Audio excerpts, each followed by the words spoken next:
Es ist eine Lebensaufgabe. Über 14.000 Autogramme hat Hans-Peter Mandärla bisher gesammelt.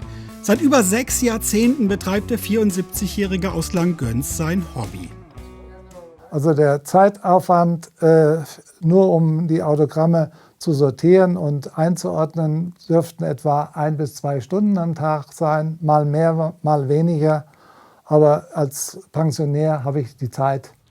Die Autogramme, nach denen er auf dem Postweg fragt, bekommt er teils innerhalb einer Woche, aber es können auch schon mal 2 Jahre sein. Doch manchmal muss er sogar persönlich vorstellig werden. Besonderer Aufwand war, als ich wusste, dass der Devisenbeschaffer der DDR, Schalk-Golodkowski, auf Vermittlung von Franz Josef Strauß am Tegernsee gewohnt hat, nach 1989. Und da bin ich nach Bayern gefahren, habe in Rottach-Egern am Tegernsee ihn ausfindig gemacht und konnte ihn sogar kurz sprechen. Und überhaupt, die Politiker kommen bei ihm nicht zu kurz. Sei es Angela Merkel oder aktuell Annalena Baerbock. Interessant auch die Unterschrift vom verstorbenen Ex-Kanzler Helmut Kohl, kurz und knapp. Ja, kann man machen. Eine ganze Wand nehmen allein unsere Bundespräsidenten ein. Von Theodor Heuss bis hin zu Frank-Walter Steinmeier, den er auch schon persönlich getroffen hat. Doch es gibt auch einen, dessen Autogramm er wieder verkauft hat. Ich habe seit Eisenhower alle amerikanischen Präsidenten. Trump hatte ich mal vor 30 Jahren für 3 D-Mark gekauft. Da der Politiker mir überhaupt nicht gefallen hat und immer noch nicht gefällt, habe ich den für 260 € verkauft. Und dann gibt's auch die, die eigentlich niemals Autogramme geben.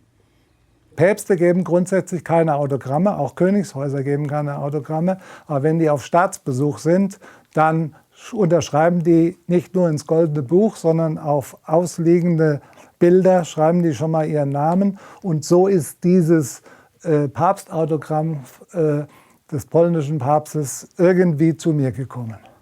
Besonders stolz ist Hans-Peter auf die Sammlung von 82 Autogrammen des unvergessenen Heinz Rühmann.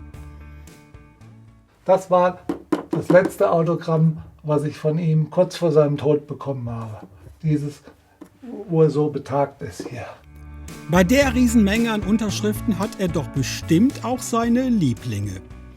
Bei 14.000 Autogrammen viele Lieblingsautogramme. Es gibt halt auch wertvolle Autogramme und auch weniger wertvolle, die mir aber auch sehr lieb sind.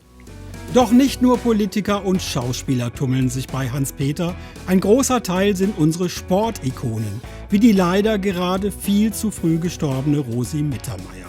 Oder der unvergessene Eintracht-Held Jürgen Grabowski. Hier besitzt Hans-Peter Mandärla sogar einen signierten Schuh.